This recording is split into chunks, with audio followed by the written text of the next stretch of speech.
লা ইলাহা ইল্লাল্লাহু মুহাম্মাদুর রাসূলুল্লাহ সাল্লাল্লাহু আলাইহি ওয়াসাল্লাম। যখনই নবীর নাম শুনবেন তখনই কি বলবেন? এই ছোট্ট দরুদখানা পড়ে নেবেন ইনশাআল্লাহ।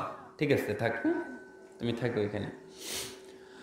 হযরতে সালমান ডাক দিয়া বলতেছে, ও বেলাল, তুমি কেন আজান দিবা না? বলে, আমি আজান দিলে নবী নামাজ পড়াবে না, আর নবী নামাজ না পড়াইলে আমি বেলাল আজান দেব না। কত মহাব্বত, যাকে বলা হয় আশিকে রসুল। আশিকে রসুল এত কালো দাম নাই, কিন্তু রসুলের নূর মোবারক, নূর আনোয়ার চেহারার সাথে হযরতে বেলালকে জড়াইয়া ধরছেন। সুবহানাল্লাহ।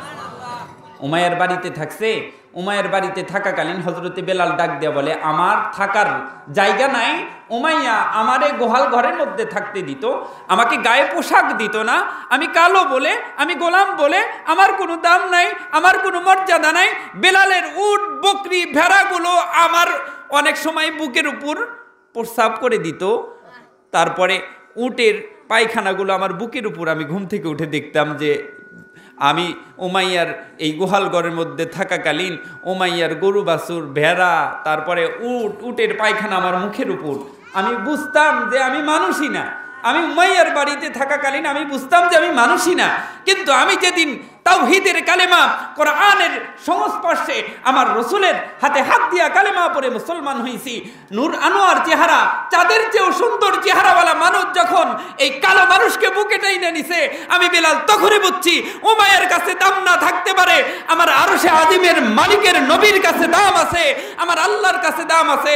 আমি বেলালের দাম কমে নাই, আমি বেলালের দাম কমে নাই। পৃথিবীর কারো কাছে না থাকলেও পয়গম্বরের কাছে আমার দাম আছে, আমার আল্লাহর কাছে দাম আছে। আমি এই ধর্ম এক পটে অকাতরে আমি মেনে নিলাম, জীবন চলে যাবে, আমি কালেমা বাদ দিব না। সুবহানাল্লাহ।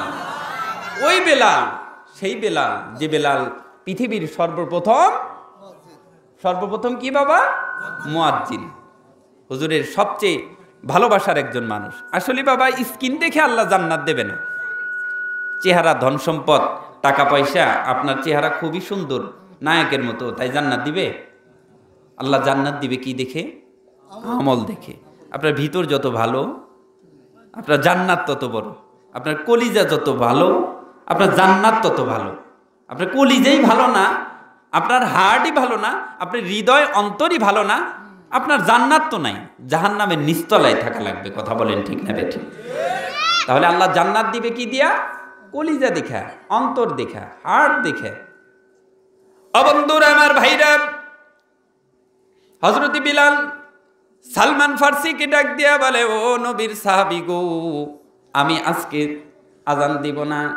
সালমান ডাক দিয়া বলে, ও বেলাল, তোমার মুখের এই আজান আমরা 6 মাস যাবত শুনি না, তুমি আজান না দিলে আমরা তোমারে ছাড়ব না। হযরতে বেলাল ডাক দিয়া বলে, সালমান রে, কোনো ক্রমেই কিন্তু আমি দেব না। সালমান তখন বুদ্ধি পাইল যে আমাদের কারো কথা মোতাবেক হযরতে বেলাল আজান দেবে না। হুজুরের সবচেয়ে আদরের কলিজার টুকরা ফাতেমার সন্তান হযরতে হাসান এবং হুসাইনকে যদি বেলালের পাশে নিয়ে আসি, হুসাইন যদি রিকোয়েস্ট করে, হুসাইন যদি আবদার করে, বেলালের আজান না দিয়ে আজকে উপায় নাই।